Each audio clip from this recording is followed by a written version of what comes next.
go. The dogfight continues. I'm Dave Despade, and you've seen this guy throughout the broadcast. Bill Adam, you got in there, took your licks, had some fun, I understand, but now you're on the sidelines as a driver and back in your broadcast costume. What happened briefly? Well, we did have a good time for quite a length of the race, but unfortunately one of the mechanical gremlins has beset so many of the good cars befell us too, and we went out with rear axle problems, Dave. I want to find out more about your ride a little bit later on. Let me remind you now, second place has swapped. The Foyt Hen group, the IndyCar drivers, essentially back up into that second spot as Busby did make a pit stop. Moss, Warwick, and Brassfield, the remaining cars. The beauty of this event, Bill, we're so accustomed to 6- and 7-lap intervals up front. This is like a Grand National stock car race. We've got 3 guys on the same lap. If you make a stop, you drop back a couple positions. This is a dogfight, and there's no way to predict it. It really is just fantastic. We've been blessed now with a couple of really tremendous finishes in the last few years, but this has been the best I've ever seen. Anyone does still have the potential to win this race with just a minor problem by their competitors.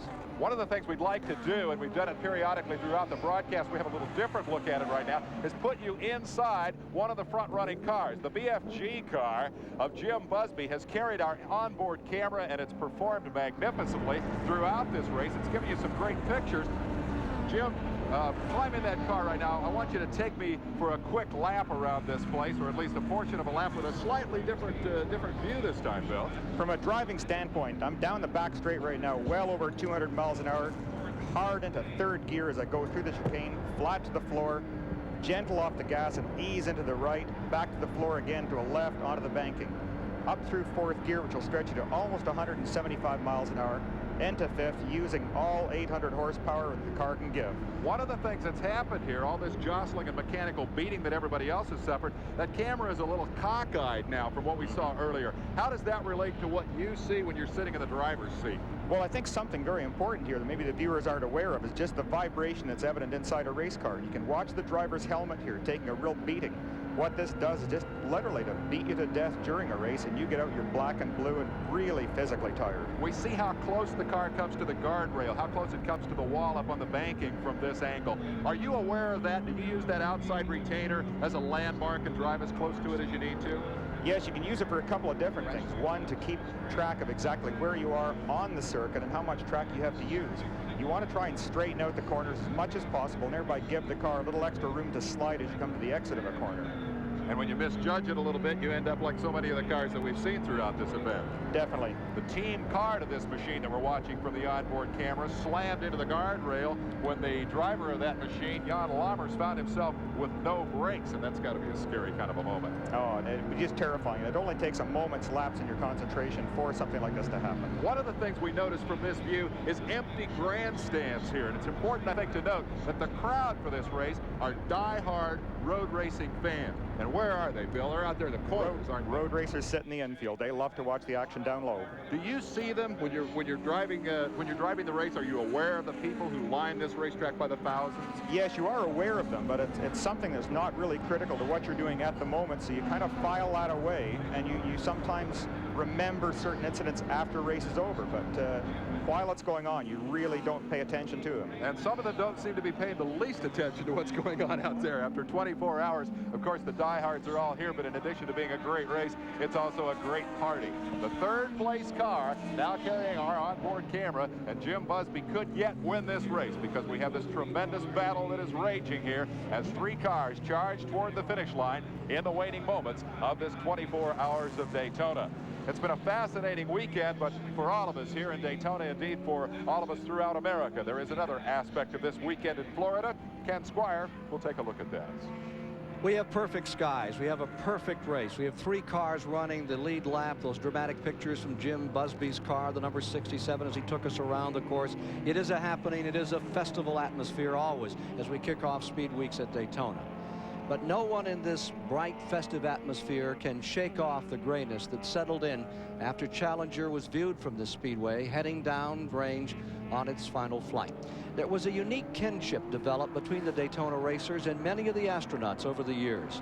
From the days of the Mercury program, the astronauts often came north here to the Daytona Speedway to view the racers, and the racers, they traveled some 70 miles south down to watch the Cape and watch the astronauts in action, and both really seemed in awe of each other. A candlelight vigil was held for Challenger's crew on Thursday night, right here on the very beach where Frank Lockhart and Campbell and Seagraves and Barney Oldfield took us to new horizons in both time and speed. The next morning, a sculpture of sand and spray paint was still there. It will disappear with the tide, but will be remembered by all who stopped to contemplate it, as we will all remember those 7 people of courage and commitment to whom it was dedicated. Dave? We're back live at Daytona International Speedway, where the drama of this race is winding down. The unpredictability of the 24 hours has played out over and over again. And here, too, the story is human beings relying on their machines, in this case, to carry them to victory. And this man has never known that thrill. Al Holbert, who has struggled for so many years to try to win this race, who indeed has won everything there is to win in this form of competition. He's won the European equivalent of this event, the 24 Hours of Le Mans. 4 times he has reigned as the champion of Camel GT competition, but never in some 13 years of trying has he seen the checkered flag in the 24 Hours of Daytona. Last year, leading it for 23 hours and then failing in the final hour. But perhaps today, after trailing for most of the way, he will finally have his moment in the sun. And I would have to think, Bill Adam, that if indeed that transpires and the checkered flag falls on Holbert, who is indeed driving that final shift, that there are going to be an awful lot of people who are pleased to see that moment finally come. He's popular among his fellow racers. Definitely so, Dave. That Al has had such an illustrious career and had so many Camel GT victories, but it really doesn't negate in any way the thrill that he and his crew are going to feel to win this particular race. It's a tremendous prestige victory for him. He's very open about the fact that he doesn't like 24-hour races. He doesn't like these long enduros, and he particularly doesn't like to have one coming right at the opening of the season. He's such a practical man, such a businessman. We see his crew looking on and watching those Hoyer stopwatches and counting down the final moments here as he threads through some of the slower cars. For a guy who doesn't like what he's doing, they've certainly put in a yeoman's performance here this weekend. Well, he's an incredible professional. You know, I share his sentiments much as David does as well. A 24-hour race really isn't fun, and the fun of racing goes out and it becomes just work. It's nice to get it out of the way at the start of the year, though. I don't want to completely try to put you in Al Holbert's shoes here, but he obviously wears 2 hats. He is the director of Porsche Racing in America, and as such has responsibilities that go beyond that number 14 car. He's been very vocal about the change in the rules that have added weight to those Porsches this year, and that weight has, Chris Economaki is going to tell us a little later, has been a big factor. 6 of these cars are out of the race, but I suspect that even if he wins this race, when he goes back and puts his business hat on, he's still going to be at odds with some people about those rules and the effect that they've had. Yeah, he really has to. Being the competition director of North America for Porsche, I think he has to take that stand, whether he really believes it or not. But certainly, it's awfully hard to argue against IMSA and their rules committee, because the Porsches have been just so dominant. They want to do what NASCAR does so often and try and establish a much closer form of racing with more types doing the winning. Well, of course, the bureaucracy, the legislating of the competition is an important aspect of all this. Holbert on both sides of that issue now, as he doesn't like the rule but stands to win the race. Let's go down to his pit right now. Jerry Garrett is standing by.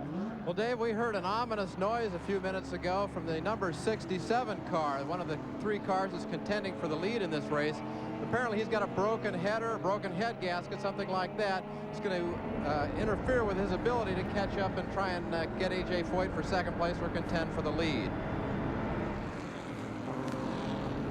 Here is the onboard camera view, and again, that is coming from the 3rd place car as we measure intervals and watch the laps wind down here in this 24 Hours of Daytona, looking for an historic finish in this race. I think that is a given. I don't think but regardless of what happens with 3 contenders here, I think we're bound to have the closest finish in the history of this event. And the key, of course, is whether any of these 3 cars are going to have to make a final stop. As we make history here at Daytona, indeed, there is some history being made elsewhere around the world of motorsports. There's an awful lot going on this weekend. Bob Barsha is standing by in the GM Goodwrench Motor Week Update headquarters. And Bob, I understand we have records and other things to talk about. We do indeed, Dave. We're going to change the scene a little bit from here at Daytona across the country to the California State Fairgrounds in Pomona, California, where the National Hot Rod Association is opening its season at the annual Winter Nationals. They've had rain. Final eliminations are underway as I speak, but there has been big news. Here's the sampling. 85 Top Fuel world champ Joe Amato has run a new speed record regardless of class, 269.46 miles an hour. He backed it up. He is the fastest man in drag racing. Shirley Muldowney making a miraculous comeback from a devastating drag racing crash 19 months ago. Well on her way. We told you yesterday Shirley was the top qualifier. She was indeed bumped for that spot by Michigan's Dick LaHaye at 5.40 seconds. That's the second quickest ET in drag racing ever. Shirley did get a little bit of business anyway. She eliminated old rival Don Big Daddy Garlitz from right down the road here in Ocala, Florida. She beat Big Daddy in the first round. In other events, 85 champ Kenny Bernstein in funny cars, the top qualifier there at 5.62 seconds. It's cool and very fast in Pomona. Bernstein knocked off Rick Johnson in round 1. And in pro stock, Joe Lapone out of Pennsylvania is fastest, but the big news there is that 85 world champ Bob Glidden is seated 16th, dead in the field. We've got a lot more to come in a future edition of the GM Goodwrench Motor Week Racing Update. Right now, let's go up to Ken Squire. Time trickles down. Al Holbert not only trying to win this for himself and for his team, but for his family. His dad came here in the 60s, back in 1962 and 63. Both times wound up in 7th place. There have been 3 second-place finishes by the Holbert team, and they're trying to taste victory. Last year was theirs until not the 11th, but that 23rd hour, and here they are out in front, leading by 1 lap and 44 seconds over the second-place car of A.J. Foyt. More in a moment.